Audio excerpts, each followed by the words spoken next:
i-share ko sa screen yung aking PowerPoint.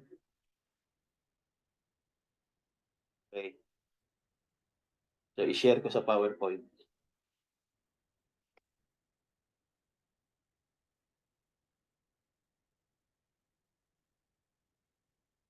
Nakikita nyo sa screen?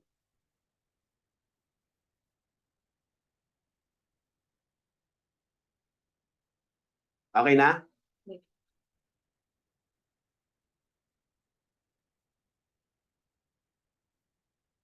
Okay na? Okay, so let's start. Welcome sa lahat dito sa The Message Tabernacle. At nais kong i-share, balikan, no? For the last time. I believe this is for the last time kasi marami na, no? Ito kasi yung dumating na inspiration sa akin. Actually, ayaw ko na nga eh dahil napakaraming beses na natin to pinangaral. Shinare at maging yung last, yung ministerial dito, no? Naging successful yung ministerial meeting kasi nga natuwa sila sa mga presentation ng mga mensahe about sa God and Explain. But I believe ito ay inspiration muli na pinagkaloob ng Diyos dahil I believe hindi naman lahat talaga na-catch up exactly. Amen? Yung teaching about Godhead Explain. Kaya mahalaga na balikan ito. Kapag tinatapik ko to ay naalala ko si Brother Aris kasi simula nung dumating yung time na nag-decide siya na dito na magpa-identify sa The Message Tabernacle na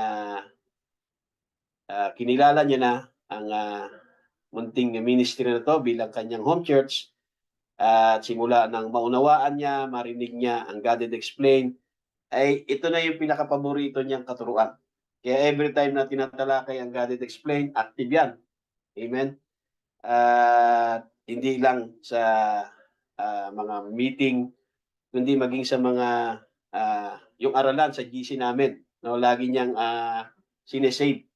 At one time, sa sobrang inspiration niya, ay bigla siya sumulpot dito noon at hinihingi yung mga presentation, PowerPoint presentation ng God and Explain dahil gusto niyang i-share. Kaya every time na tinatalakay ko, ito ay ito yung isa sa mga siguro ito yung pinaka-paborito niya talaga na teaching. Maraming beses ko na nga itinalakay ito pero never pa na i-share ko ito yung specific na tape na ito. Okay? Ito ay pinrich ni Brother Branham nung for April 25th, 1961. Never ko pang ipinitch to ng buo, yung isang tape talaga. Kaya I decided na basahin muli at yun ang nagbigay sa akin ng inspiration.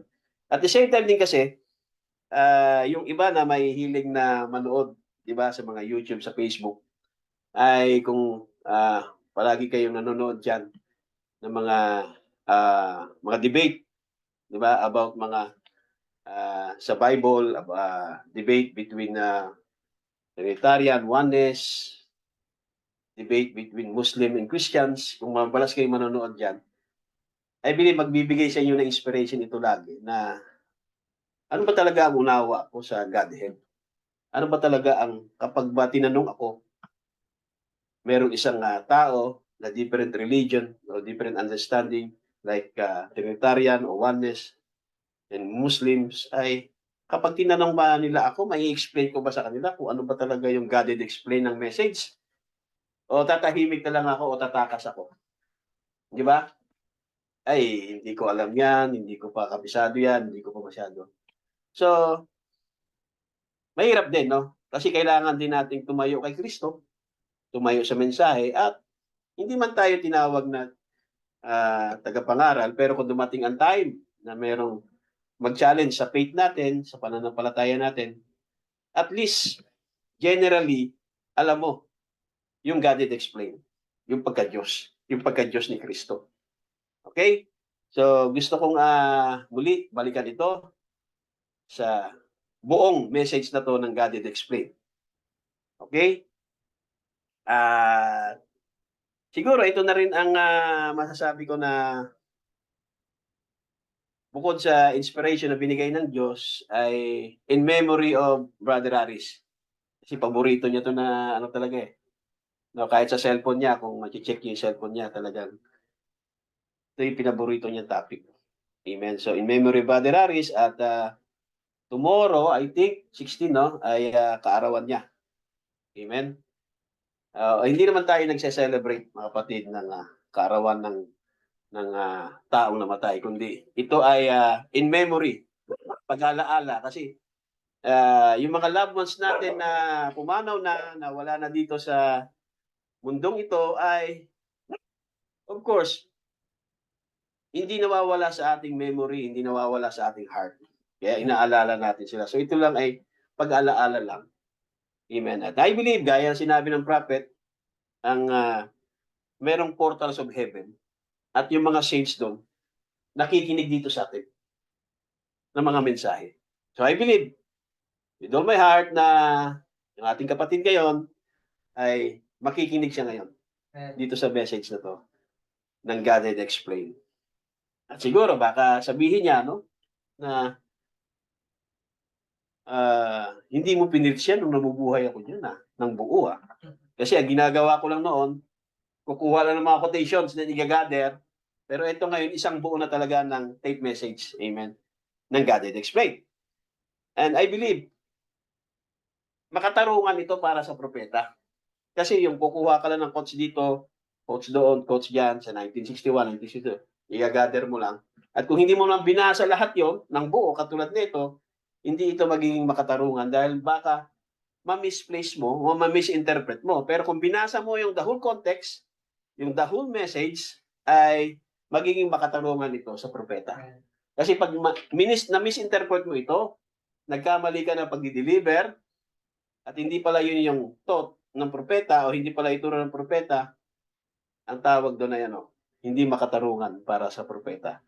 Dahil ang lalabas yan, inilalagay natin yung salita sa bibig ng propeta na hindi niya sinabi. Pero kung binasa natin, ng buo at naunawaan natin ito, I believe makatarungan yon sa propeta kapag itinuro mo yung mga sinabi niya. Okay, kaya papasok tayo dito sa God Had Explained, April 25th, 1961.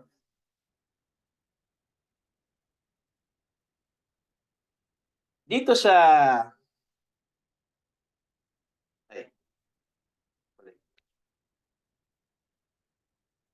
yan. Didiretso na tayo mismo para hindi humaba. At kapag alas 12 na, quarter to 12, sabihan niyo na ako. Okay? So siguro ibigay ko ang pagkakataon kay Brother Junel. Siya yung magta-time out sa akin kapag quarter to 12 na. Okay? Kasi pag kayong aso, talagang maingay yan. Si Sandra, tatahulan na naman yan eh. Okay, so dito sa paragraph 122 at nakapag-pray na tayo. So I said, Brother Ness, not to be different. Kapag binasa niyo yan, no, sa taas, si Brother Ness ay isang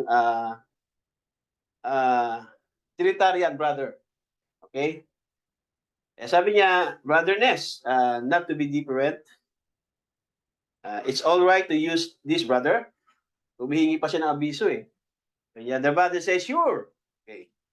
I said, I want to say and explain, and in this, I might say to your brethren here, don't mention this amongst your congregation. If you will, and do me a favor, just let me just be your brother. You see? And if I'm wrong, then you forgive me. If I am wrong, then you forgive me.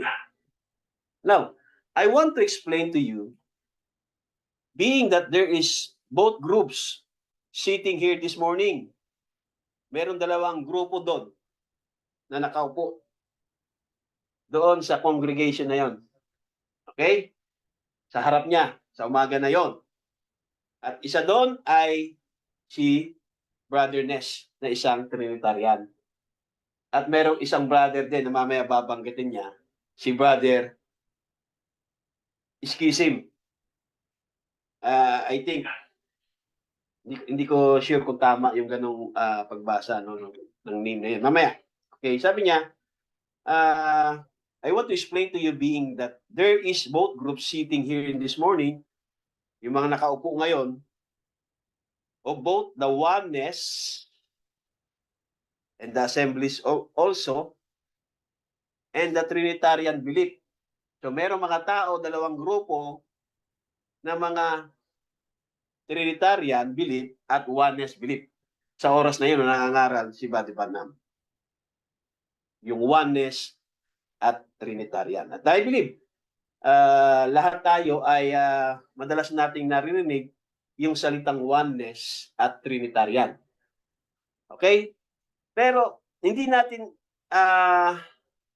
wala tayong malawak na understanding sa groups na yan, sa beliefs na yan, historically and biblical background. So, pumunta tayo historically and biblical background. Itong oneness and Trinitarian bago natin ituloy itong Godhead Explained. So, basa tayo ng article. Dito muna uli sa 124 muna. Sabi ng mga tao kay Buddy Branham, some people have said, Buddy Branham,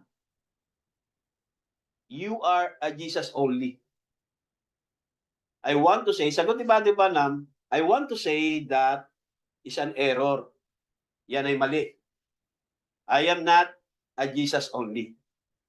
Pag sinabi Jesus only, ito yung mga churches o mga Christians na belong sa mga certain group of churches, at isa dyan yung tinatawag na Oneness Pentecostal. Merong tinatawag na Jesus only group o Jesus only movement. Ito yung marinig nyo na laging kapag binabanggit lagi yung pangalan ng ating Panginoong Hesus, ang binabanggit lang ay in the name of Jesus, in the name of Jesus. So tawag sa kanila, Jesus only. Okay? Pag nagre-rebuke sila, in Jesus name, in Jesus name. All is Jesus. Lahat si Jesus. So yan yung Jesus only movement. Okay? Sabi niya, mali yan, hindi ako Jesus only. Yung ibang tao naman, sinasabi kay Buddy Branham, no? Sa panahon ni Buddy Branham, are you a Trinitarian? Tinatanong siya. Diba? Kasi nga, si Buddy Branham, gumagamit siya ng word na Trinity. At nagtuturo siya ng Trinity of God. God in a Trinity. Yan yung mga statement ni Buddy Branham. Kaya, nalilito ngayon yung mga tao. Yung iba, sa pakiwari nila si Jesus ay oneness. Yung iba naman, Trinitarian ba si Buddy Branham? Kaya pareho niyan sinagot yung dalawang klase ng mga tao na akala nila si Buddy Branham ay oneness, yung iba naman akala nila ay Trinitarian.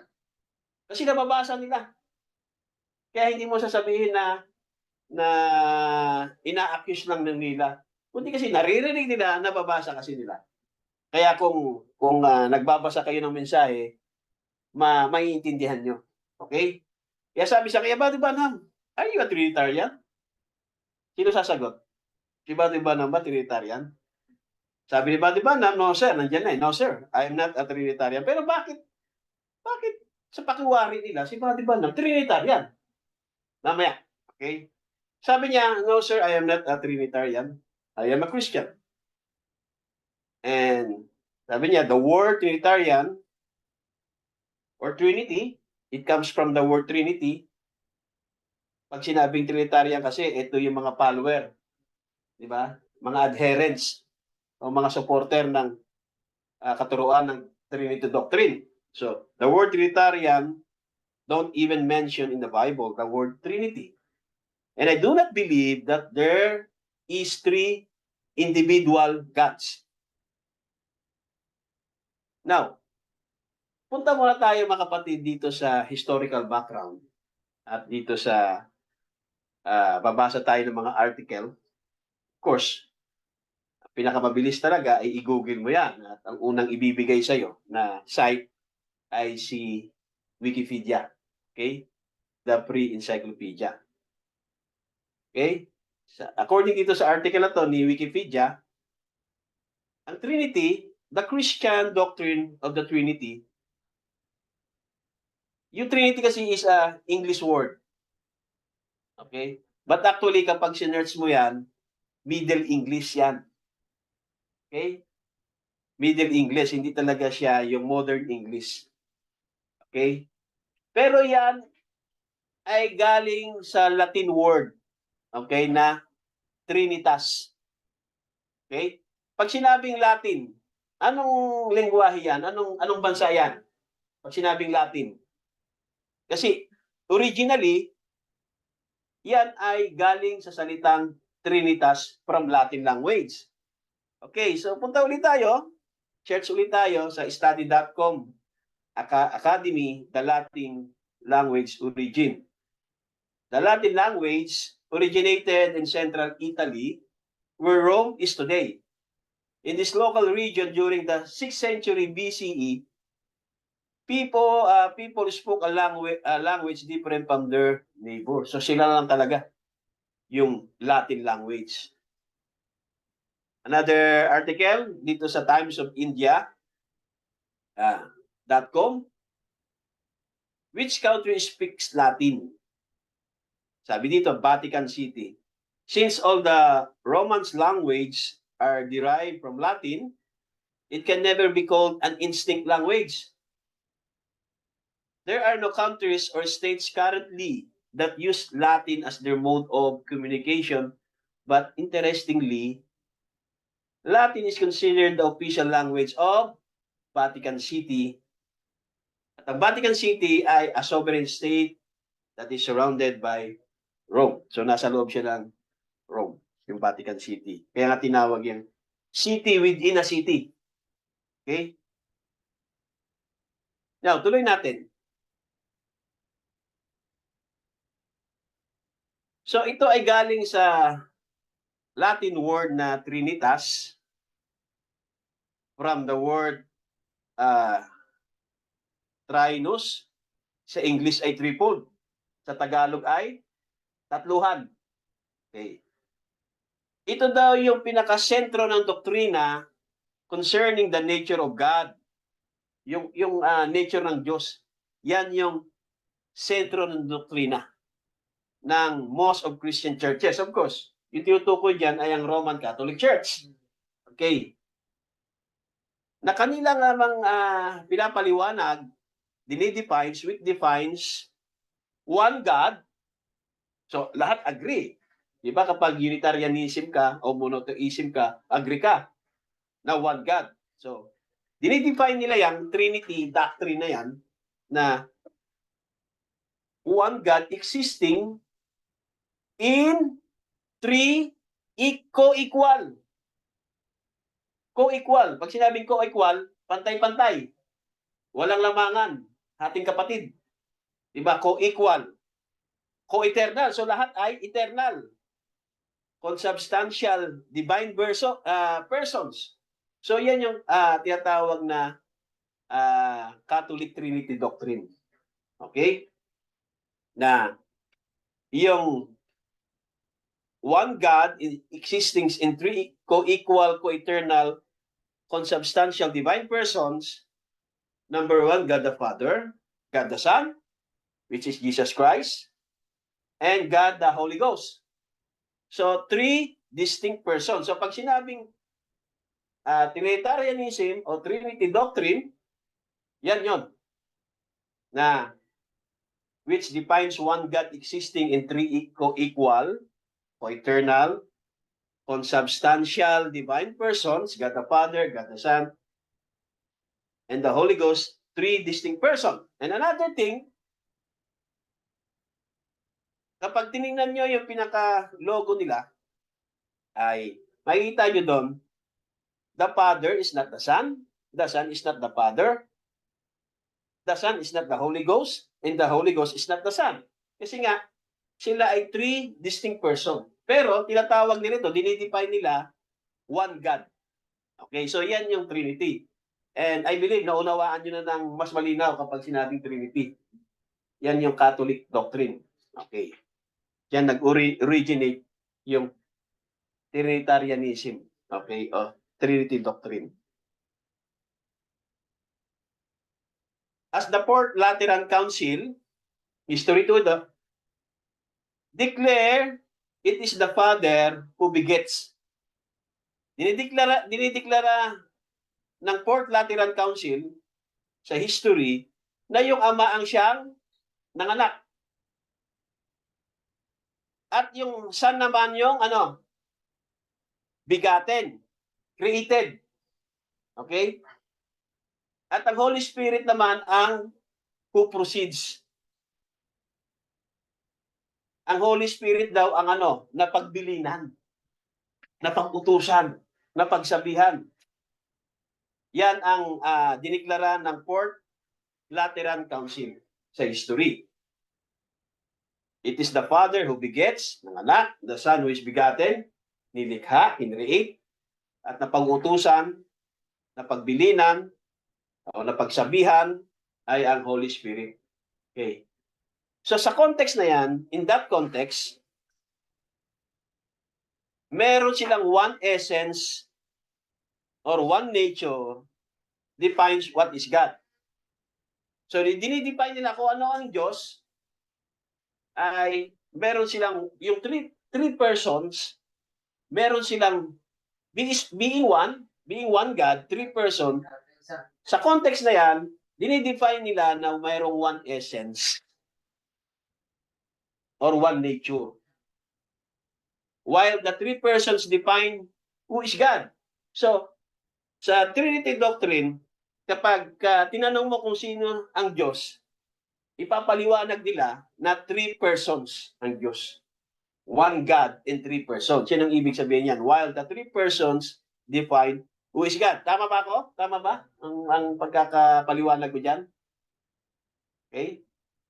At ito naman daw sa niya, this expresses at once their distinction and their indissoluble unity.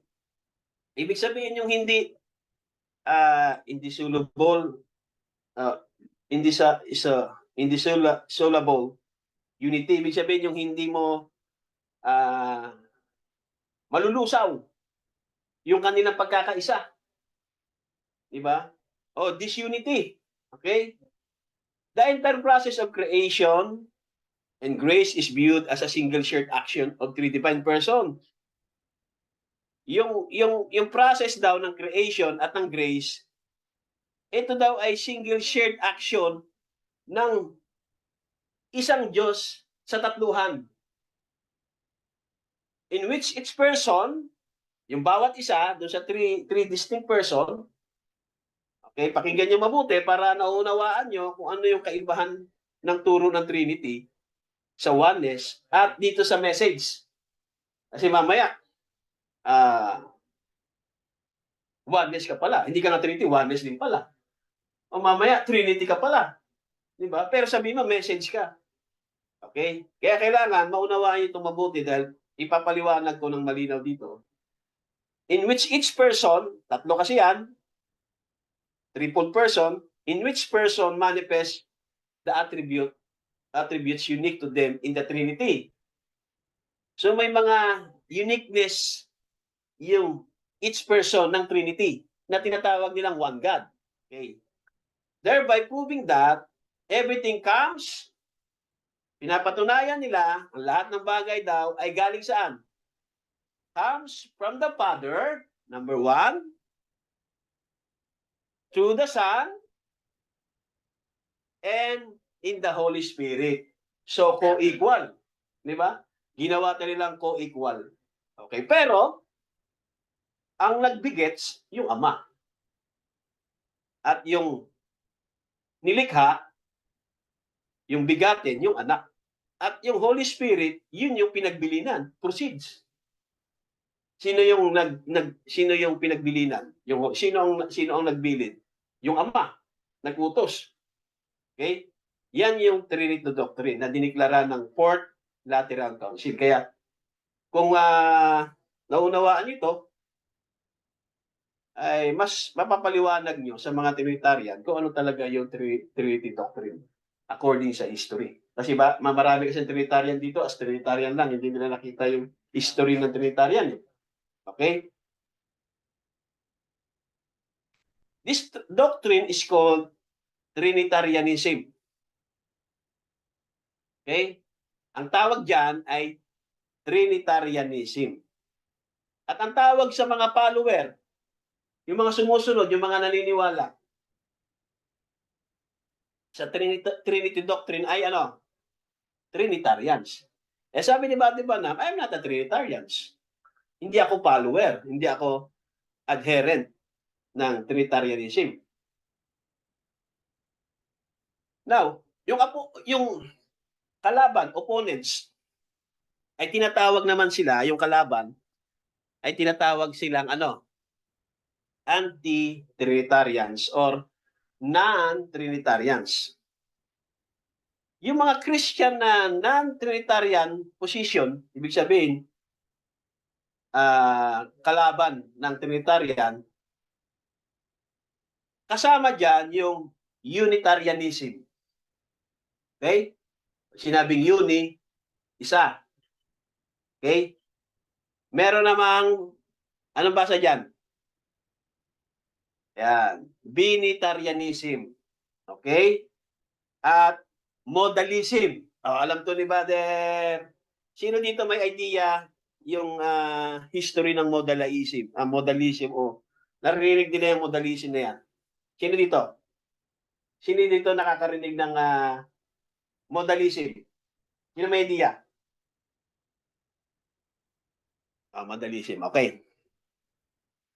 At kung maalala ni Brother Junel, nagsishare siya doon sa kanyang asawa ng pamangkin niya ng God Did Explain.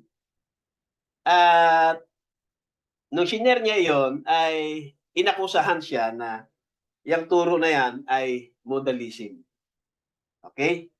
Pero kunin muna natin yung, wag na yung Unitarianism dahil commonly na yan eh. Yung hindi na yung Binitarianism muna.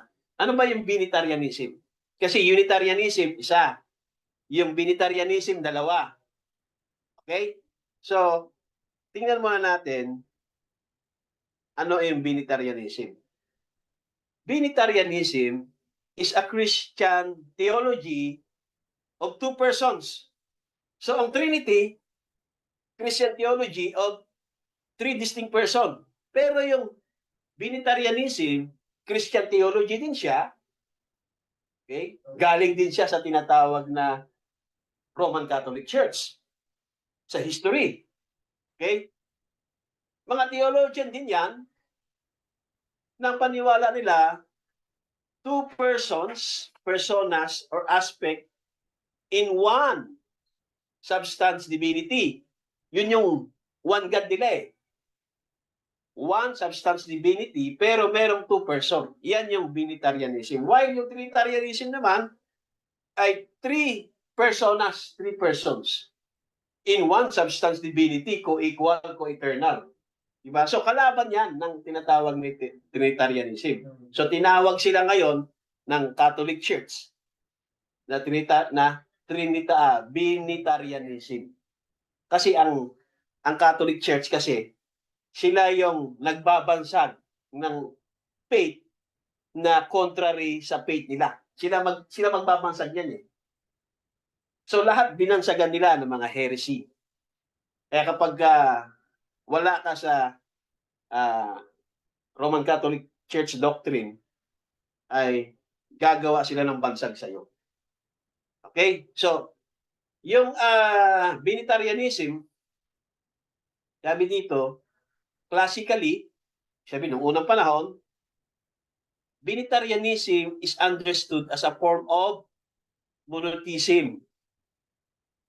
That is, that God is absolutely one being, and yet with Binitarianism, there is a two-ness. So another na bansag sa kanila ay two-ness in God. Okay? Which means one God, family. The other common forms of monotheism are Unitarianism, a belief in one God with one person, and Trinitarian, a belief in one God with three persons. Okay, kaya generally, lahat sila nagkiklaim na one God.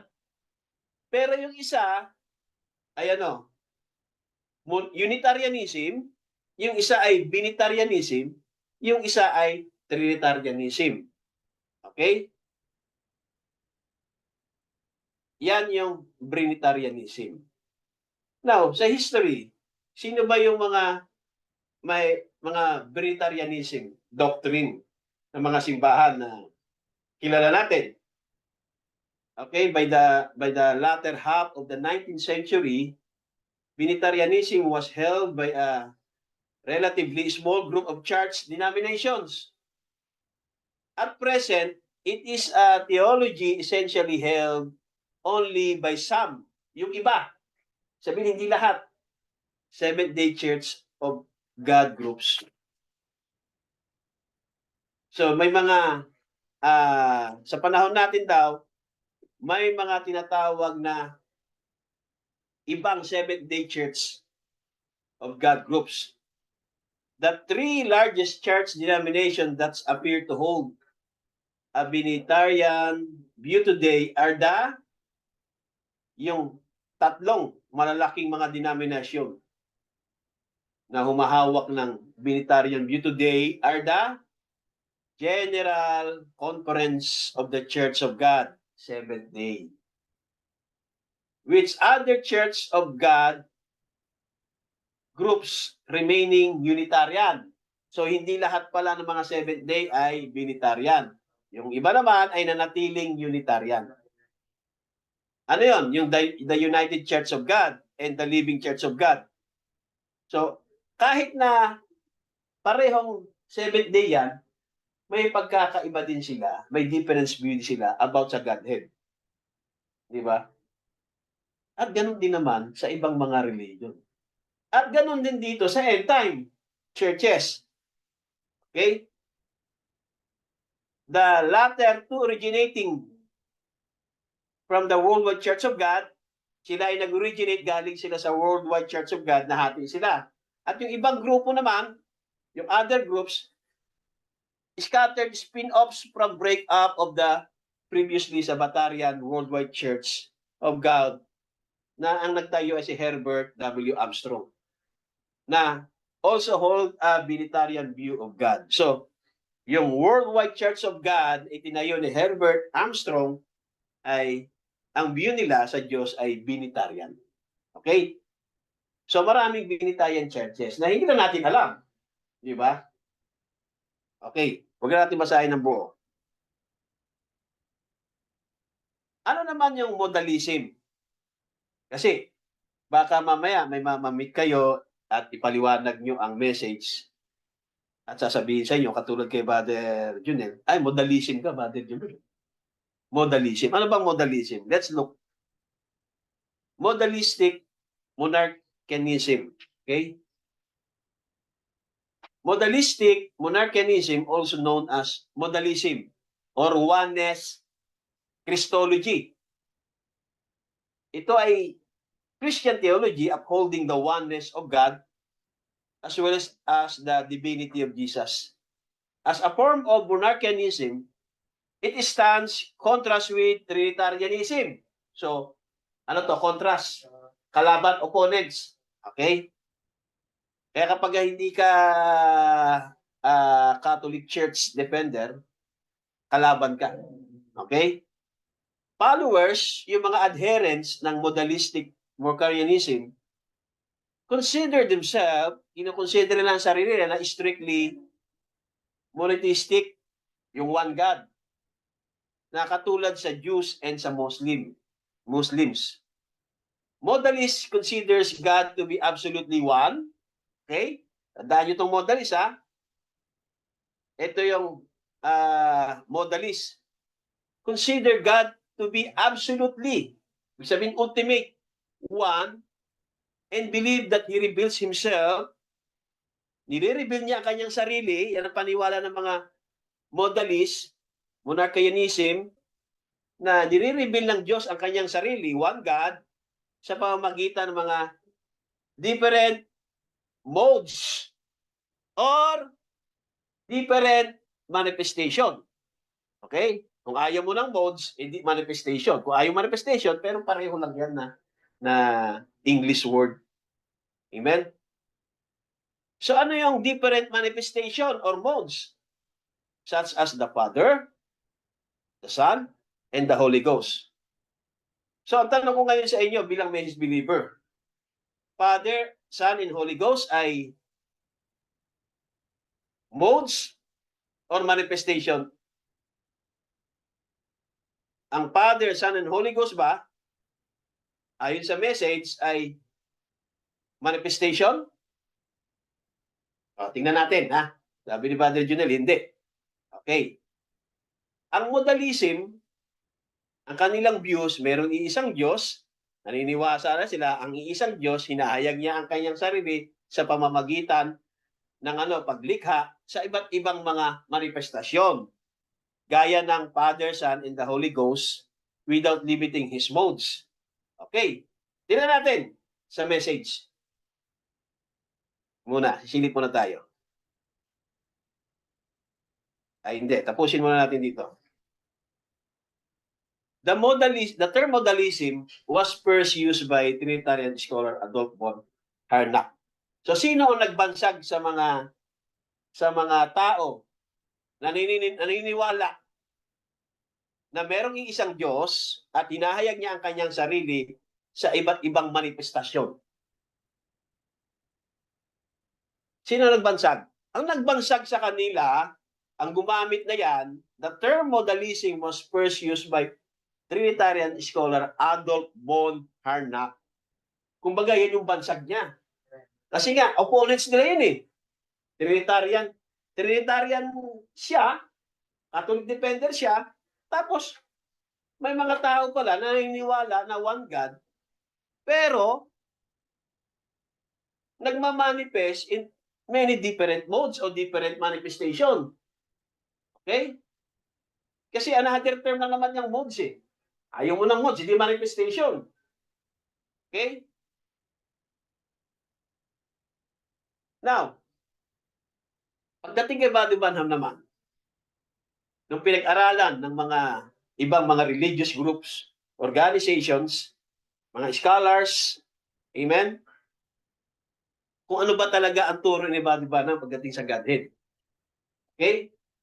Sabi dito sa Open Christian University, sabihin, matinding pagre-research nila, pag-aaral nila, talagang binigyan nila ng research, study, o case study, si Buddy Branham pagdating sa Godhead Explained. Sabi dito, sa article ng Open Christian University, sino nag-aral dito sa Open Christian University? Di ba? Sabi dito, sa taas, Trinitarian doctrine. Okay? Nilagay nila Trinitarian eh. Pero sabi ni Buddy Branham, I'm not a Trinitarian. Pero doon sa taas, sabi ng Open Christian University, si Buddy Branham, Trinitarian doctrine.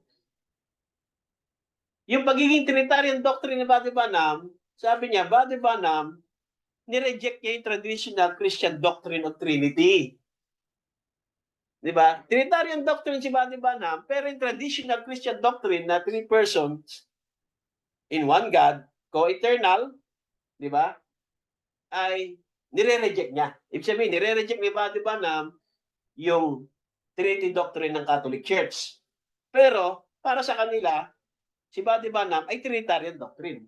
Pero hindi yung traditional Christian Trinitarian doctrine. Malinaw? Okay? At sabi pa nila, sabi ng Open Christian University, nagtuturo si Buddy Branham ng teaching a form of modalism. Okay? Pag sinabing modalism, ano ibig sabihin? and many forms or many manifestation, such as Father, Son, and Holy Ghost. So yung Father, Son, and Holy Ghost ba, hindi ba manifestation? Ang Father, Son, and Holy Ghost ba, hindi ba office? Tingnan natin. Yan yung pag-aaral nila sa teaching ni Buddy Banam. Pero tanungin muna natin si Buddy Banam. Okay. Sa message na Proving His Word, 1965, just like Father, Son, and Holy Ghost, the office of God. He was God the Father, then became God the Son. Now He is God the Holy Ghost. Not three gods, one God, three manifestation.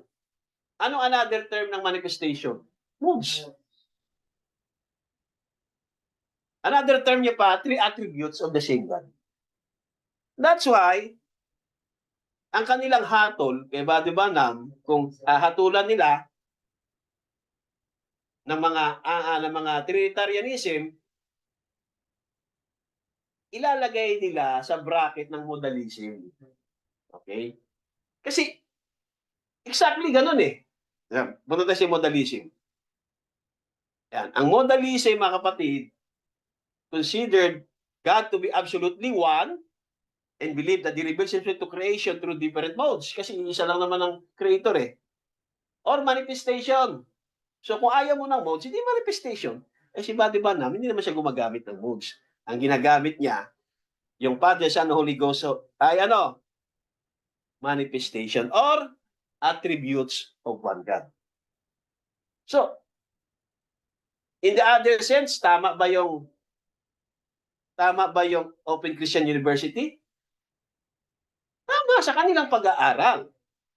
Kasi hindi naman talaga Trinitarian doctrine si Buddy Banam in terms sa traditional Catholic Christian doctrine na Trinity na one God in three persons. Okay? Kaya tama sila. Bakit? Bakit masabi natin sa kabilang banda tama sila? Okay. Dahil si Buddy Banam, nagtuturo siya o gumagamit siya ng the Trinity of God. Kaya, Buddy Banam, are you a Trinitarian? Nalilito sila eh. Di ba? Hindi nila mapakuwari. Ano ba si Buddy Banam? Oneness? Are you a oneness? Are you Jesus only? That's an error. Are you a Trinitarian? No, I'm not. Pero pagka binasa mo lahat ng mga messages niya, marami kang mababasa dyan na the Trinity of God. Are you a Trinitarian? Sabi niya, the Trinity of the attributes of God.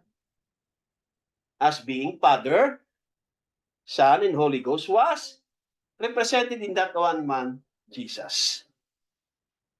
Kaya, yung Open Christian University, case study nila about sa doctrine ni Buddy Banam sa Godhead, ay tama yung kanilang pag-aaral. Na si Buddy Banham, hindi Trinitarian na gaya ng Catholic Trinitarian doctrine. Pero naniniwala si Buddy Banham na merong Trinity of God. Diba? At naniniwala si Buddy Banham na merong manifestation of God as Father, Son, and Holy Ghost. Kaya, kung hindi kayo aware, halos lahat ng mga tinatawag na website articles, ina-accuse nila si Buddy Banham na ano, modalism. Kaya that's why, na-identify kagad si Father Junel ng kanyang pamangkin na modalism yung turo ni Buddy Banham. Yan. So maraming site ito sa Central Africa Baptist University. Ang Trinity Doctrine, Branham denied the Trinity Doctrine teaching of a form modalism. Dinidenied niya. Pero yan kasi binabansag dahil nalilito sila, hindi nila malaman kung one God pa talaga o Trinitarian eh. Kasi ginagamit niya yung word na Trinity. Yung nga lang, hindi yung Trinity Doctrine ng tinatawag na Trinitarianism. Okay? Sabi niya, modalism teaching. The Prophet William Branham taught what is called modalism. Okay? Sa Cora ay is William Branham a true man of God? Modalism. So, yun ang tawag nila kay Buddy Branham pagdating sa pagtuturo sa Godhead. Okay? At ang modalism, mga kapatid, ang term modalism was first used by Trinitarian scholar Adolf von Harnack, referencing this belief. In this view, all the Godhead is understood to have dwelt in Jesus. Tama ba? Ang Diyos nagdwell kay Jesus? Di ba? Yan ang turo ng mensahe. Siya yung manifestation ng Diyos ng Old Testament. So, dahil nga kontra yan sa Trinitarian doctrine, yun ang ginawa niyang bansag doon sa mga ganyang view na all the Godhead understood to have dwelt in Jesus. Ano ba ang sabi doon sa all the fullness of the Godhead? Anong scripture yon? Colossians 2:9. All the fullness of the Godhead dwelt in Him bodily.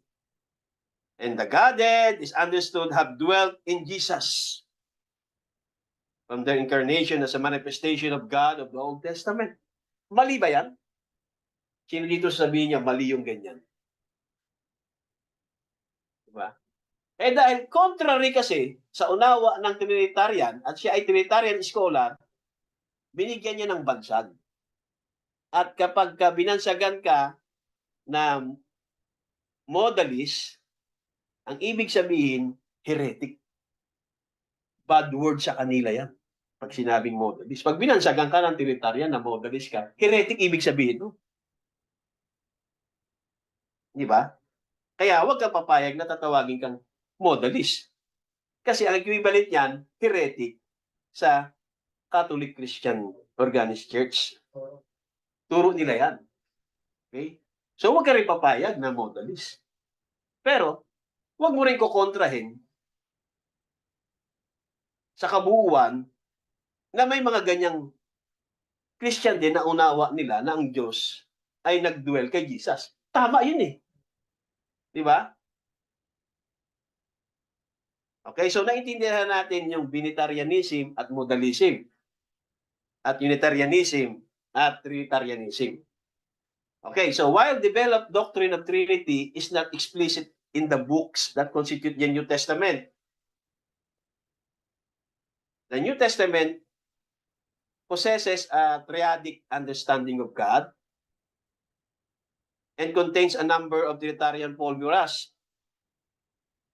Sa New Testament daw, meron diyang triadic understanding of God. Wala kang mababasa diyan na Trinity. Pero by understanding, merong tatluhan talaga diyan. Sa New Testament, mga scripture. Okay, hindi na natin muna pupuntahan yan. Okay? Pero ang isa diyan na example na ginagamit nila na there are three better records in heaven. Ano yun? Merong tatlo na nagpapatunay. Diba? Yan yung sinasabi na triadic understanding of God sa New Testament. Okay? The doctrine of Trinity was first formulated. Sabihin, pinormulate, ginawa, o inimbento. Kailan? Among the early Christian, kailan? Mid-2nd century and later at yung mga fathers of the church, yung Catholic Church, Roman Catholic Church, pag sinabing fathers of the church. Okay? Sa tinatawag na Nicene Council. Nicene Council. Okay, at si Tertullian ay kilala bilang tinatawag na Catholic Trinity Defender. Bakit? Sino ba si Tertullian? Si Tertullian kasi, sa baba, Tertullian originated. So siya yung original. New theological concepts and advance the development of early church doctrine. He is perhaps most famous for being na tao na unang writer, the first writer in Latin know to use the term Trinitas, hindi Trinity, English. So, si Tertullian originated for being the first writer in Latin. Latin language kasi siya, hindi siya English language kasi Latin siya. So ang language ng mga books niya ay ano? Anong mga writing niya? Latin, hindi English. Kaya hindi ka mababasa doon ng Trinity. Pag tinranslate mo sa English, Trinity. Pero dahil Latin 'yan, Trinitas. Okay? Kaya siya yung being the first writer. Kaya kilalang-kilala si Tertullian. Okay, 155 AD hanggang 220 AD. Yan yung birth and death niya. Okay? Kaya, use the term Trinitas. Sa English ay Trinity. But pag sinerso pa nga yan, ang Trinity ay hindi yan hindi yan talaga yan modern English. Yan ay Middle English. Okay? At pag sinabing Middle English, anong panahon yan? Anong panahon? Ayan, aralin natin. However, some of his teachings such as the subordination of the Son, yan ang turo ni Tertullian. Ang teaching ni Tertullian, pagdating dun sa three persons of one God, merong subordination ang Son at ang Espiritu sa Ama. Kaso, kahit na Catholic defender ng Trinitarian doctrine si Tertullian, mga kapatid, nung unang panahon, nireject yan ng Catholic Church. Were later rejected by the Church. Kasi sa kanila, hanggang sa panahon natin, ay co-equal. Walang subordination. Yan ang Trinity doctrine. Okay? Kaya nung sinulat yan, tinuro yan ni Tertullian, later, maaari siguro nung patay na si Tertullian. Di ba? Nireject nila yung turo na yan ni Tertullian na mayroong subordination ng Son at ng Holy Spirit sa Ama. According to Jerome, he later joined the Montanist sect and may have apostatized. However, modern scholar dispute this. Okay, yan yung history. Okay. Punta naman tayo sa oneness na tinatawag yan na oneness Pentecostalism. Okay? Mas kilala din yan sa Apostolic Jesus Name Pentecostalism. Kaya yan Jesus only. Okay, hindi ko alam kung iba dito nanggaling din dyan, no? O the Jesus only movement. Kaya ito ngayon maririnig yung in Jesus name. Walang in the name of Jesus Christ. Basta sabi, ang daming may pangalan dito ngayon na Jesus. Di ba? There are a lot named Jesuses in the world. So ang Jesus only movement o yung oneness Pentecostalism, sila yung non-Trinitarian religious opponent siya ng Catholic Church. Within the Protestant Christian family of churches known Pentecostalism. Hindi yung Pentecost, yung Day of Pentecost. Okay? Kundi Pentecostalism. Okay? Ito yung sila. Hindi yung sa Wales, hindi yun Yung Pentecostalism, ito yung tinutukoy niya. Sila yung mga Protestant Christian family of churches known as Pentecostalism. It derives its name from its teaching. Kinuha nila yan sa teaching nila na sa Godhead, a form of modalistic monarchianism. So, tinagurian din sila ng Catholic Church, ng mga Trinitarian defender na modalistic monarchianism. Kaso nga lang, Jesus only lang sila. Okay? Ang unawa nila, ang Ama, ang Anak, at ang Espiritu ay si Jesus Christ lahat yun. So si Jesus ang Anak, si Jesus din ang Ama, si Jesus din ang Holy Spirit. Yan yung tinatawag na oneness Pentecostalism. Sino ang ganyang unawa ngayon? May ganyan bang unawa? O dati, ganyan ba unawa niyo dati? O dati ako, taas ko kamay ko. O, taas pa pa. Ganyan unawa ko. Si Jesus ang Ama, si Jesus ang Anak, Son of God, si Jesus din ang Ama. Si Jesus din ang Holy Spirit. Nung siya umakyat sa langit, bumaba, si Jesus din yun. So all is Jesus. Jesus only. Yan yung oneness Pentecostalism. So pag ganyan ang unawa mo sa Godhead, hindi ka message believer. produkto ka ng Oneness Pentecostalism doctrine. Kung para sa'yo, kung si Jesus ang anak, Son of God, at tinatawag mo din siya din yung Ama, you are Oneness Pentecostalism, hindi yung Pentecost. Okay? Yung Pentecost doon sa Azusa Street, hindi yon. O sa Wales, o doon sa panahon nila Peter, hindi yon. Okay? Oneness Pentecostalism. Parang Trinitarianism. Mga ism. Okay? Okay. Yung doctrine na yan, the doctrine states, sinasabi nila, yung doctrine ng Oneness Pentecostalism, the doctrine states that there is one God. Kaya marami talagang naging adherents o follower to kasi marami talagang naniniwala na merong iisang Diyos. So, in-state nila na merong iisang Diyos. A singular divine spirit, talagang one.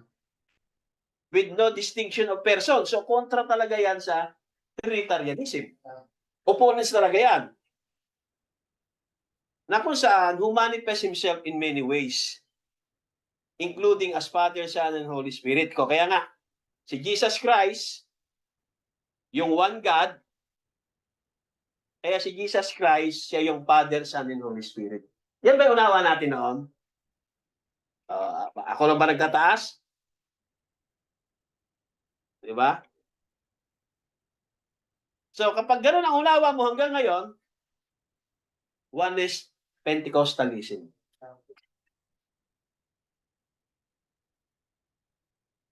Okay?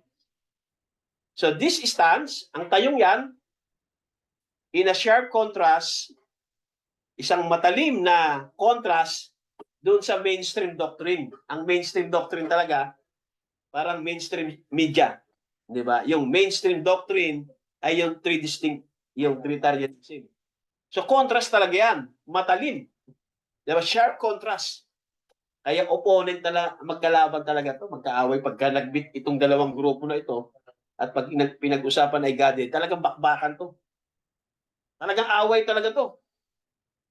Nauuwi pa to sa bugbugan, nag-uuwi pa talaga sa, di ba, matinding away. So this stands in sharp contrast to the mainstream doctrine of three distinct eternal persons posited by Trinitarian theology. So, it's either na kung hindi ka oneness, Trinitarian ka. Kung hindi ka Trinitarian, oneness ka. So, saan ka dyan? Okay? Oneness Pentecostals differ from the most other Pentecostals in evangelical in their views on soteriology. So, may kaibahan din sila sa ibang mga Pentecostal evangelical. Okay? Yung Oneness Pentecostal. So, hindi lahat ng Pentecostal, meron silang iisang turo lang pagdating sa Godhead. Okay? Meron din silang kaibahan sa ibang mga Pentecostal at yung mga evangelicals. Okay? Believing that true saving faith is demonstrated by repentance. Yan yung Oneness Pentecostal naniniwala sila ang tunay daw na kaligtasan, pananampalataya ay sa pamamagitan ng repentance, full submersion water baptism, magsisisi ka, at full submersion. Sabi, lulubog, water baptism, lubog. Okay? At baptism in the Holy Spirit within the evidence on in the other tongues. So, sino yan? Yung mga yan. Na naniniwala sila na para maging true saving faith ka, kailangan merong demonstration ng pagsisisi, magpapa-water baptism ka, full submersion, lubog, okay? Hindi sprinkling, kasi sa Catholic, sa Trinitarianism, sprinkling Pero sa Oneness Pentecostal, kailangan full submersion. Lubog talaga. Okay? Hindi nakalitaw yung ulo. Nakamay. Kailangan lubog. Pangatlo ay baptism in the Holy Spirit with the evidence of speaking in other tongues. So, ang evidence naman kung totoo kang nabaptize ng Holy Spirit, para sa kanila, dapat nag-i-speaking tongues ka. Yan ang Oneness Pentecostal doctrine. So kung hindi ka nag-i-speaking tongues, ay anong hindi ka born again o hindi ka baptized ng Holy Ghost. So kung eto pagbabasihan natin, lahat tayo dito ay hindi baptized ng Holy Ghost. Wala na born again dito. Bakit sino ba dito nag-i-speaking tongues?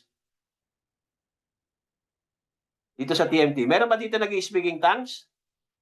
Sa bahay na to, meron ba nag-i-speaking tongues dito? Sa simbahan ito, may wala eh. So, lalabas kung ang magiging standard natin ay Oneness Pentecostal, hindi pa tayo na born again lahat. Kaya ang gagawin natin para masabi natin na born again tayo, kailangan natin mag-speaking tongues. Kaya mamayang gabi, bumalik kayo dito, mag-speaking tongues tayo. Papatayin ko yung ilaw at pipilitin ko kayo mag-speaking tongues. Yan yung pinanggalingan ko na Oneness Pentecostal. Diba? Kasi lahat tatanungin, sino dito nag-speaking tongues? Wala. Hindi pa ho eh. Hindi ka pa na born again. So, balik kayo mamayang gabi. So, pagbalik namin, pinatayo kami doon, sa harap ng pulpito, yung pastora, then, sabi niya, mag-speak, then pinatay ang ilaw, then bumaba yung pastora, nahawakan niya isa-isa yung mga tao at inuyog niya, speak. At nakita ko yung isang babae, teacher ko yon sa high school, nanlisik yung mata, namula yung mata. At natakot ako noon. Umalis na ako. Hindi na ako bumalik noon. Yan yung Oneness Pentecostal experience ko. Dahil para sa kanila, to prove na ikaw ay baptized in the Holy Spirit, kailangan nag-speaking tongues ka. Sino kilala nyo dito na mga kaibigan nyo na nag-speaking tongues in other tongues?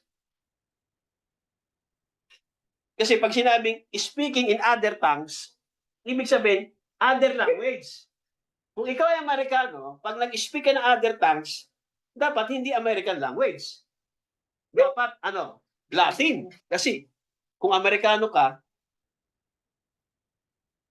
ang other language, Latin. So, dapat, anong tongue sa'yo?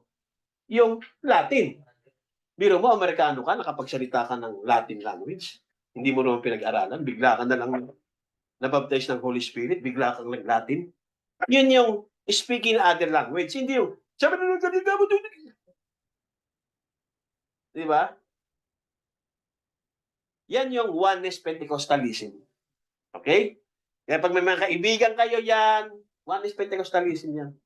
Kahit i-challenge nyo yan, sige, speaking other tongues. So, nag-speaking tongues ka, anong other tongues yan? Kasi pagka wala yan sa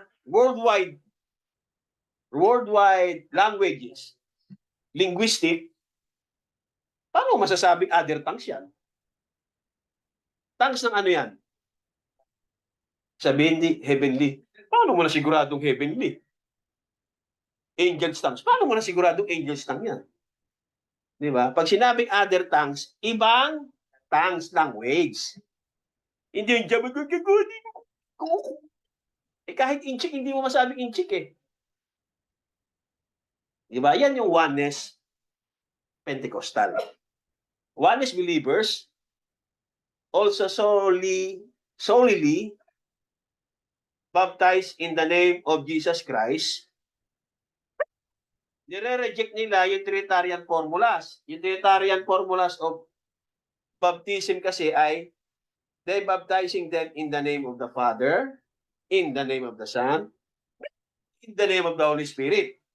So, ang mga Oneness, mga kapatid, at baptizing in the name of Jesus Christ. Sino dito na baptize in the name of Jesus Christ? Pero yung nagbautismo, Oneness Pentecostal doctrine.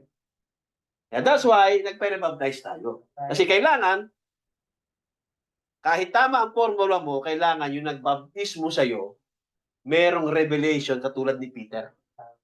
Kung ang nagbautismo sa'yo, Oneness Pentecostal, Oneness doctrine, may problema pa rin. Kasi maybe ang revelation niya sa Godhead. So kung ang nagbautismo sa iyo, mali ang revelation sa Godhead, anong authority meron siya? Anong kapangyarihan meron siya? So kailangan, I believe, kailangan, katulad ni Peter, nagbautismo siya.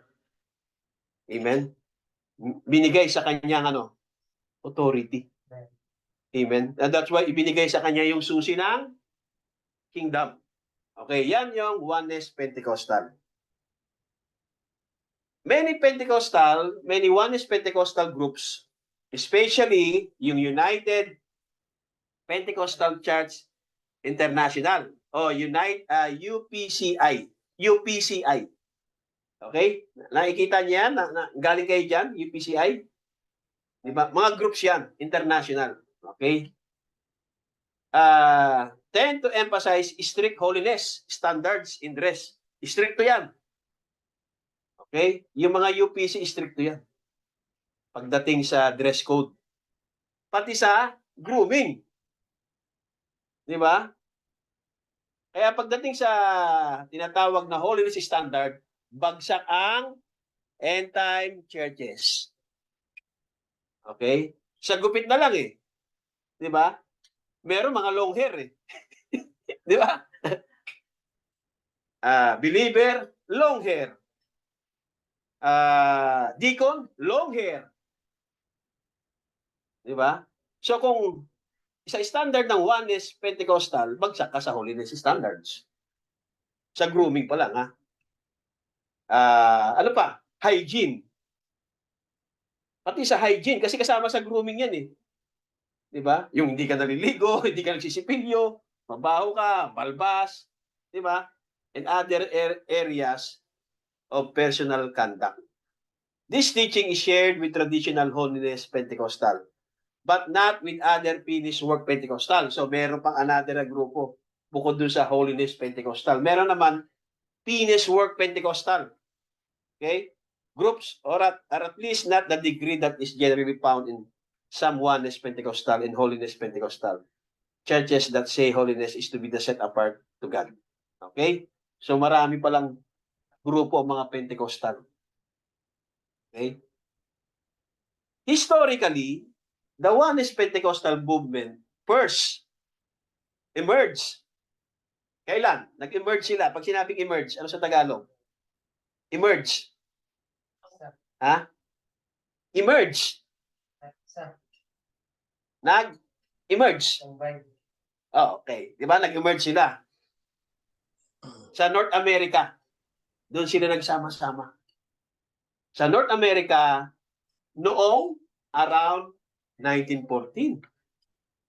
So, historically na pala to. Yun yung resulta ng yung mga sumunod kay Kisim. Kisim ba? Kisim. Schism. O, schism. Okay, tinatin mamaya pronunciation niya. Ang hirap na i-pronounce yung pangalan ng tao na yan eh. Yun daw yung naging resulta ng mga sumunod, di ba, of schism following the doctrinal dispute within the nascent finished work Pentecostal. Okay, so nahati. Di ba? Nagkaroon ng dispute within the nascent finished work Pentecostal at may mga sumunod kay schism. Tapos, sila ay nag-emerge noong 1914 sa North America. Kaya, di ba, nagkaroon pa ng division. Okay? Sabi dito, which itself had broken from holiness Pentecostalism. Nahati yung holiness Pentecostalism, especially within the Assemblies of God. Okay? So nahati doon sa Pentecostalism, lalo doon sa tinatawag na Assemblies of God. Yung movement na yan, na nagsimula noong 1914, na nag-emerge sa North America, the movement claims, kinilaim nila, na meron silang estimated 30 million followers worldwide. Ang dami. Kaya pag tumakbo kang presidente, panalo ka eh. Yung kay Kibuloy nga lang, 6 million ang claim nila. Di ba? Kaya lahat kinakaibigan si Kibuloy. Di ba? Pag kinaibigan mo si Kibuloy, at kung meron siyang 6 million follower, lahat yun, sigurado ka. Sabihin mo lang, 3 million na lang. O sabihin mo na lang, sa isang city, meron siyang 100,000 na follower. So malaking bagay yan sa political career mo. Gagamitin mo si Kibuloy. Lalo kung gagawin kang administrator ni Kibuloy ng tinatawag niyang Kingdom of Jesus Christ. Lalong panalo ka. Di ba? Sino yung administrator ng KOJC ni Kibuloy? Sino? Si Digong Hindi ko nila, administrator? Duterte. Si Digong. Tingnan nyo Kingdom of Jesus Christ. Administrator siya. Pero sinabi niya, si Jesus Christ, mahinang Diyos. Tapos nag-administrator ka ng Kingdom of Jesus Christ, tinatawag-tawag mong pastor. Tapos, ako administrator ng Kingdom of Jesus Christ. Pero, mahinang Diyos. Hindi ako naniniwala. Si Allah lang ang Diyos. Kasi hindi siya naniniwalang Diyos si Jesus Christ Pero administrator siya ng Kingdom of Jesus Christ. Kita nyo yung influence? Di ba? Kung ako naman, hindi ako naniniwala kay Jesus Christ, at para sa akin, si Jesus Christ, mahinang Diyos ng mga Kristiyano. Kapag sinabi mo, pwede ka maging mag-administrator, ayoko niyan. Hindi naman Diyos yun. Pero dahil politiko ka, siyempre, igagrab mo yung opportunity. Di ba? Igagrab mo yung opportunity dahil politician ka Ikaw naman, mananampalataya, change is coming. Wow! Napakagaling na presidente. Di ba? Sa lahat ng mga presidente, ito yung magaling. Change is coming.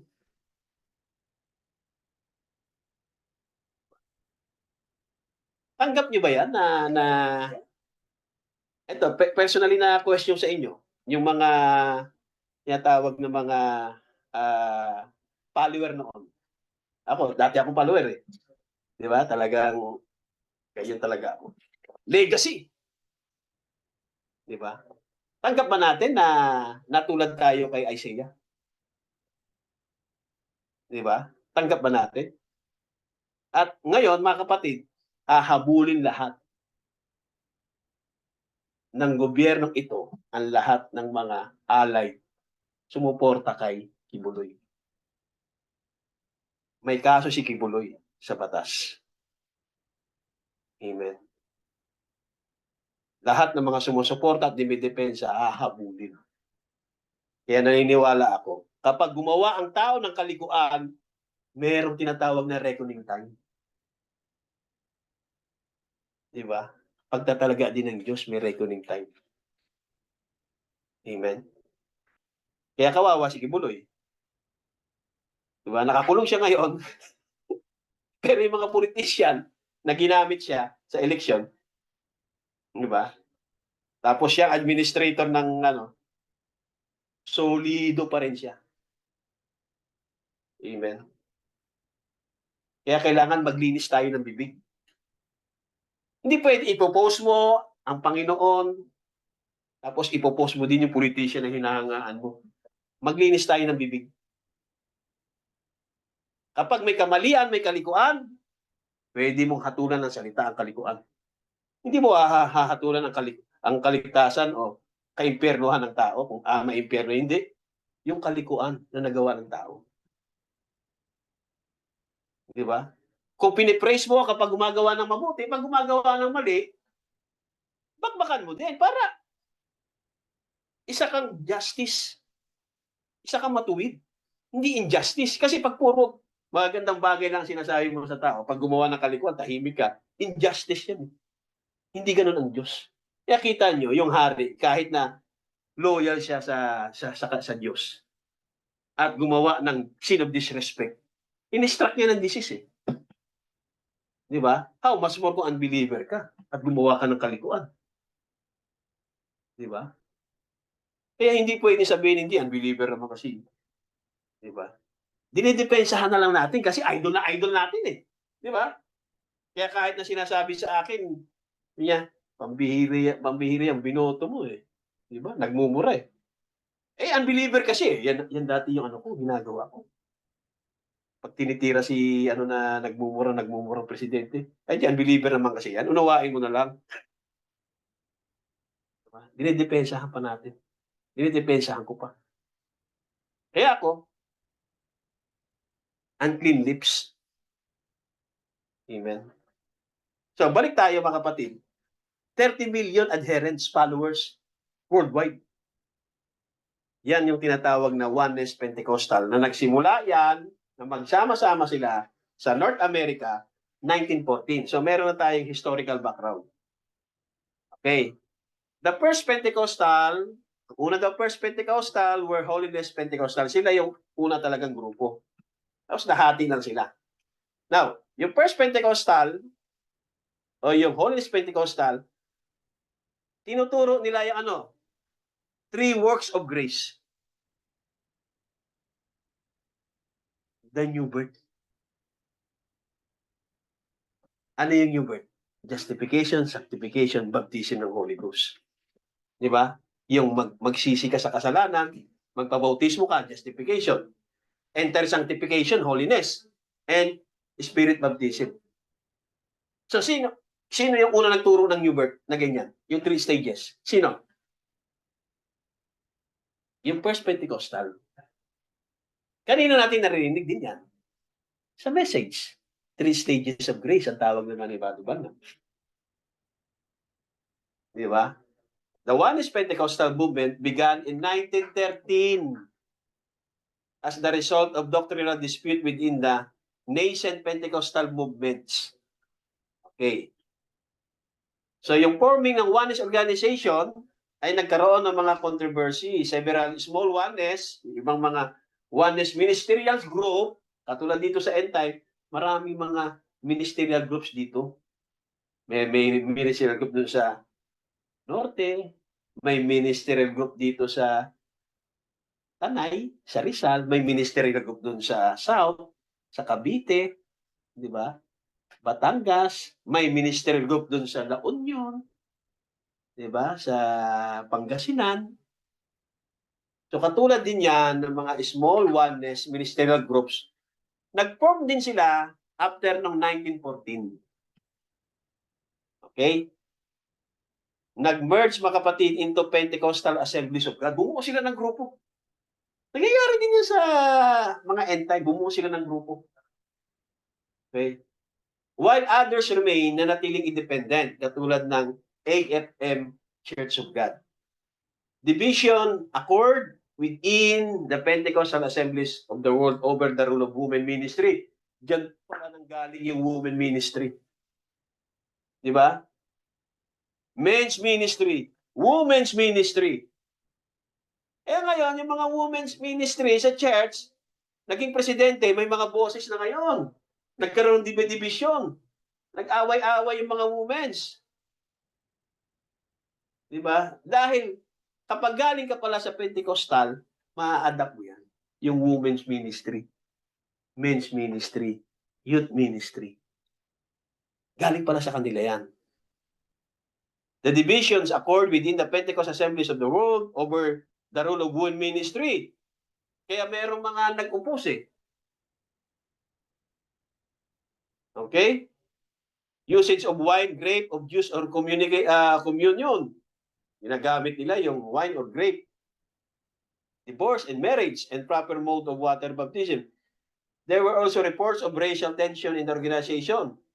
Yung African Americans were joining the church in the great numbers and many held significant leadership position. In particular, the African American pastor G.T. Haywood served as the church general secretary and signed all material credentials.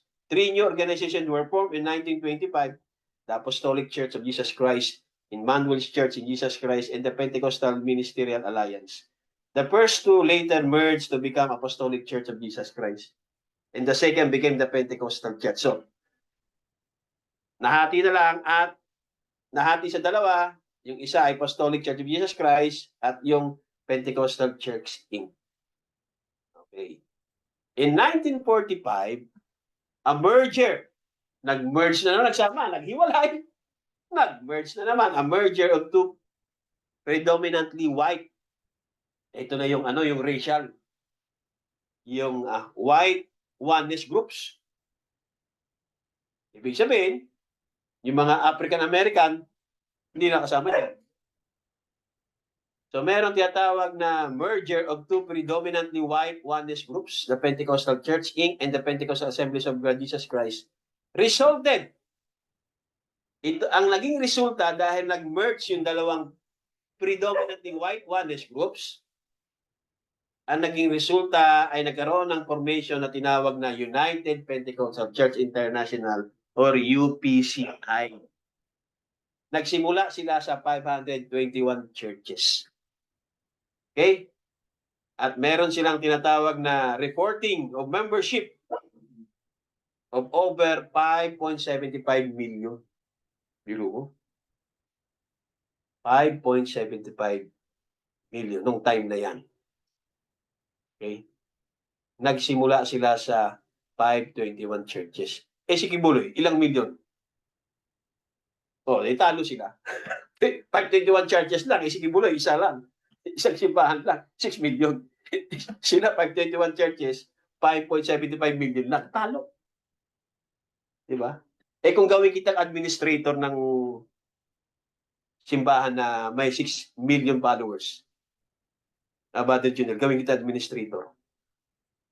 Pero kung ako naman, yung pastor doon, ang gagawin ko administrator, kung meron akong tamang pag-iisip, of course, Christian, hindi Muslim. Bakit Muslim yung ginawa mo administrator tapos Kingdom of Lord Jesus Christ? Diba?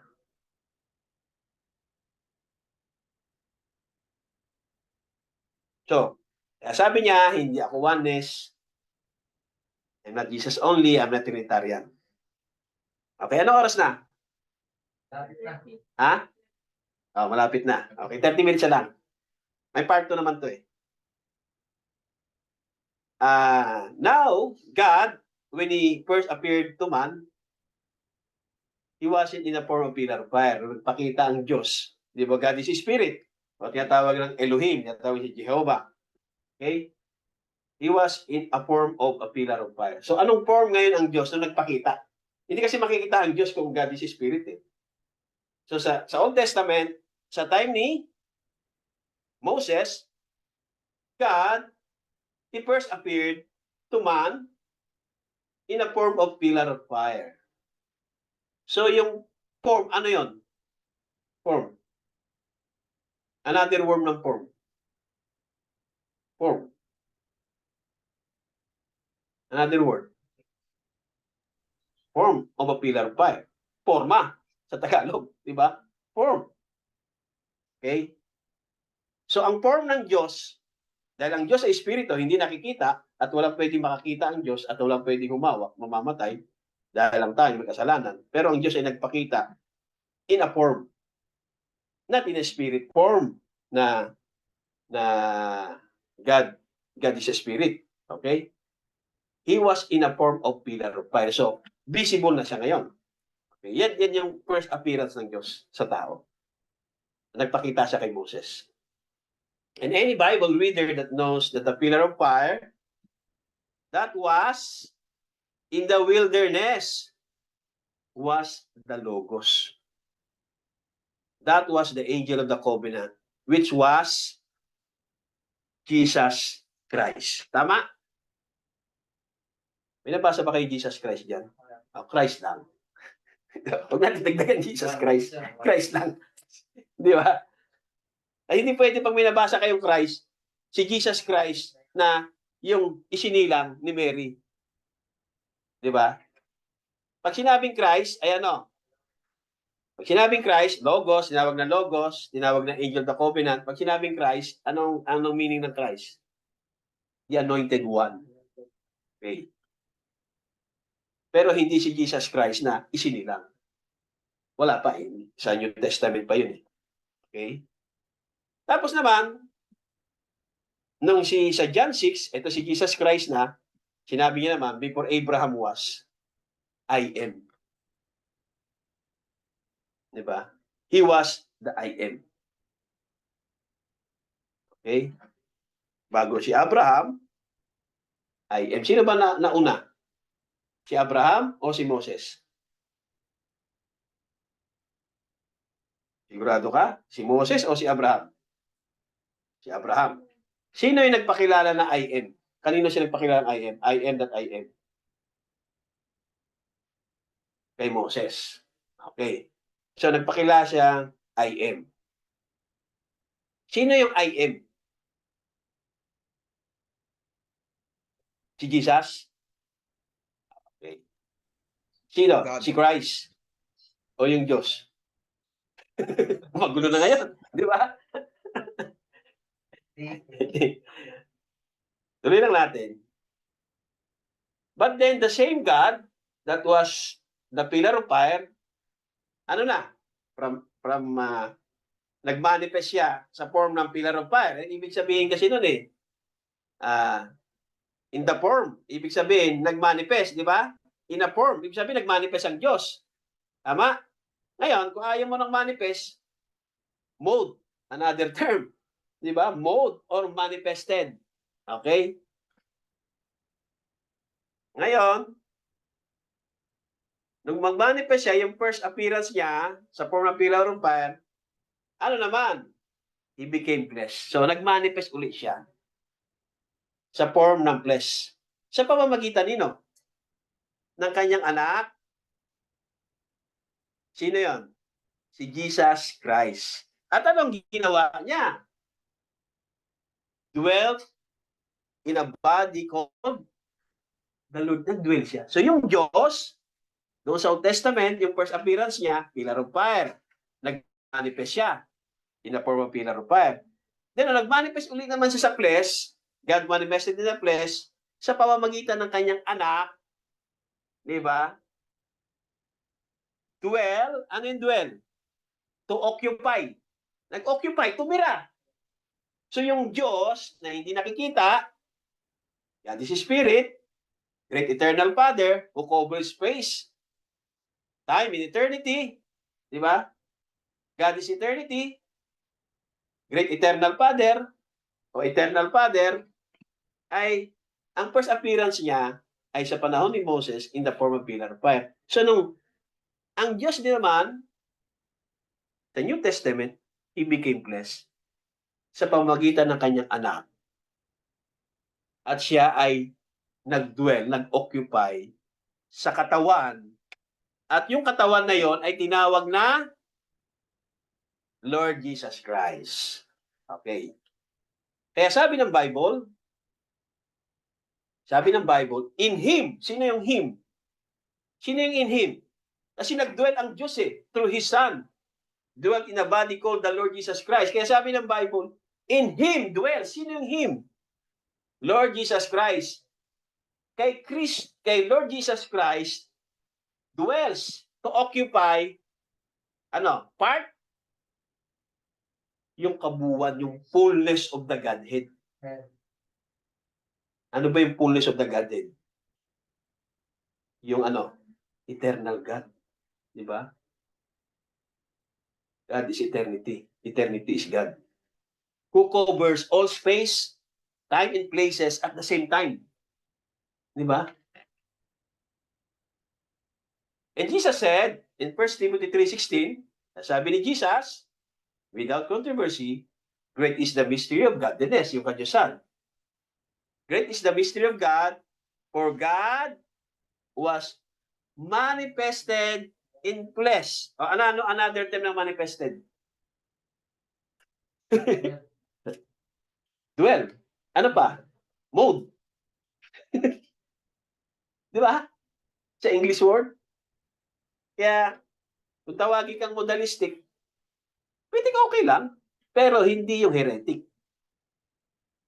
Okay? Kaya huwag ka rin papayag na modalistic ka. Kasi heretic ang ibig sabihin talaga yan ng ng Trinitarian defender. Okay? So great is the mystery of God, for God was manifested in the flesh. So nagmanifest siya sa flesh.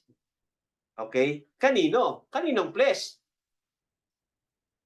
Dwell in a body called the Lord Jesus Christ. Okay? So, kaya nga, sa John 14, when you have seen me, you have seen the Father. Diba? Ang nakakita sa akin ay nakakita sa Ama. Dahil pag binasa mo sa baba, because the Father dwelleth in me. Yan yung John 14. Diba? Hindi sinabi na ang nakakita sa akin ay nakakita sa Ama dahil ako din ang Ama. John 10:30, ako at ang Ama ay iisa dahil ako din ang Ama. Hindi ganoon ang John 10:30. Di ba? Dahil sa John 14:10, di ba? When you have seen me, you have seen the Father. Di ba? Because the Father dwelleth in me. So, yun ang ibig sabihin ng 1 Timothy 3:16. Great is the mystery of God, for God was manifested in the flesh, at Colossians 2:9. Okay? God was in Christ. Ang Diyos ay nakay Kristo. Para ano? Bakit ang Diyos ay nakay Kristo? Bakit kailangan niya pang gumamit ng tumira in a body of flesh? Mag-dwell in a body, Lord, bakit kailangan? Bakit kailangan niya pa yun? Tingin niyo kaya, bakit kailangan niya pa? Bakit kailangan niya pa? He became flesh through His Son at tumira siya sa katawan ni Lord Jesus Christ. Bakit kailangan niya pang gawin yun? Eh, Diyos naman siya. Di ba? All power, all knowing, all knowledge. He covered all space, all time. Eternity was God. Bakit kailangan niya pa? Yun nga yung mystery. Great is the mystery of God. For God was manifested in the flesh. So, mystery yun. So, pero bakit niya kailangan gawin yung mystery na yan? Bakit niya kailangan gawin yung great is the mystery na yan? Kaya yun ang mahirap intindihin. Yung great is the mystery of God, na ang Diyos, God is a Spirit, who covered all space, all time, all places, at the same time, nagmanifest sa flesh. Yun yung great mystery. Di ba? Kaya nung ang Diyos nagmanifest sa flesh, hindi nila maintindihan. Meron bang Diyos tao? Meron bang anak ang Diyos? God is not a man. Di ba? Kaya nga, why God manifested in the flesh? Ba't kailangan niya pa? Pwede bang hindi na siya mag-manifest? Kasi Diyos naman siya eh. Walang imposible sa Diyos. Di ba? Pwede man siyang mag-manifest nang hindi niya na kailangan tumira sa katawan ni Kristo. Kung hindi niya gagawin yun, hindi niya maire-reconcile ang sarili niya sa tao. Kaya nga, anong sabi doon sa 1 Timothy? Then, we handle God. Diba? We handle God. Kasi, ang Diyos, tumira, nag-dwell kay Lord Jesus Christ sa katawan niya. Then, we handle God. We see God. Amen? Yung one God, nag-dwell doon kay Lord Jesus Christ. Amen? Ang purpose kasi ng Diyos, ay nais ng Diyos na i-reconcile niya ang sarili niya sa mga tao. Kaya, kailangan niya yung Son. Yung Son kasi ang gagawa ng works of redemption. Pero, yung Diyos ay tumira doon sa kanyang anak, sa katawan ng kanyang anak, na tinawag na si Lord Jesus Christ. Amen. So, yan yung great is the mystery of God. Yung Diyos na hindi nakikita, who covered all space, amen, who covered all space, time, and places at the same time, hindi mo pwedeng kulungin ng Diyos eh. Paano siya nakapag-dwell doon sa isang katawan? hindi mo nga siya wala nga siya, immeasurable. Di ba? Infinite. Paano siya ngayon napunta doon sa isang katawan? Kaya kung si Lord Jesus Christ naglalakad doon sa Galilee, ang Diyos ay naglalakad. Di ba? Pinagpawisan ba si Lord Jesus Christ? Pinagpawisan. Pinagpapawisan ba ang Diyos? Hindi. Pero si Jesus Christ, pinagpawisan. Nasaan ang Diyos? Nakadwell nga doon kay Lord Jesus Christ. Kaya nga siya, the exact, the express image, di ba, ng invisible God. Amen? Kasi God is Spirit, great eternal Spirit. So yung great is the mystery of God, ay God was manifest in the flesh. And morphe, sa Greek word, manifest. Amen? Ang purpose niya, bakit niya ginawa yung great mystery na yan, bakit niya kailangan pa na ang Diyos ay mag-manifest sa flesh, Diyos naman siya, lahat ng bagay, walang imposible sa Diyos. Ang purpose pala dahil nais ng Diyos na i-reconcile niya ang sarili niya sa tao para maabot niya. Kasi nagkasala ang Diyos Pero iyon ay sa pamamagitan ng Son. Kaya makita natin, Jehovah crying dun sa Calvary. Amen? Jehovah dying. Hindi yung body called Lord Jesus Christ, yung Jehovah. Kundi nag-dwell doon. At yung katawan na yon ay created by God. Diba? So kung created niya yan, kanino yan? Sa Diyos yan. Diba? Anak niya yan. Created niya yan Created blood of God. Ang Diyos na Espiritu, wala siyang dugo. Pero ang Diyos nag-create ng blood. So anong tawag doon? Kung ang Diyos nag-create siya ng blood, hindi mortal blood, kundi kinreate niya mismo. Amen. Anong tawag sa blood na yan? Gentile? Jew? Kaya, si Jesus Christ ay blood of God. Diba? Created by Jehovah. O tinawag na Elohim sa Hebrew. Amen? So, bilang pagkatapos, part 2 tayo, yung great is the mystery of God, for God was manifested in the flesh. So, mystery yan. Kaya hindi matanggap yun. Ang Diyos may anak. Diba? Ang Diyos nanganganak. Ang Diyos may anak. Diba? Kaya yung mga oneness, tsaka Trinitarian, talagang away yan. Amen? God was in Christ reconciling the world to Himself. Yun pala ang purpose. Yun yung great mystery purpose of God. Bakit ang Diyos nag-manifest siya in the flesh? He changed His cast. Tama? From spirit, walang form. You cannot see God because God is a spirit. God is a spirit. Nag-change siya ng cast. God changed His cast. Diba? And morphe.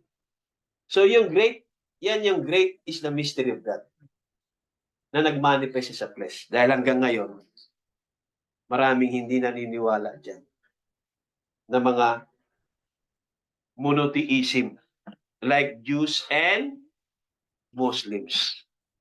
Amen. Hindi talaga sila naniniwala dyan. Sa great is the mystery of God, for God was manifested in the flesh. Kaya sa kanila, sa Muslim, si Jesus ay tao lang. Si Jesus ay mabuting guro. Si Jesus ay prophet of God. Diba? Ganon din sa ibang mga Christian religious, yung INC, si Jesus ay tao lang. Good teacher. Diba? May mga Christian naman na si Jesus mismo yung Ama. Yung oneness. Yung Trinitarian naman, si Jesus din ay Diyos. Co-equal sa Ama at sa Holy Spirit. So I hope ay mas higit nating naunawaan ngayon yung dalawang grupo, yung yung oneness, Trinitarian, at ang message. Kung ano talaga yung stand ni Buddy Banam. Pero hindi pa tapos to, kaya may part 2 pa. Okay, kasi inurasan ko yung sarili ko eh. Di ba? Mahalaga na meron din tayong oras na sinusunod.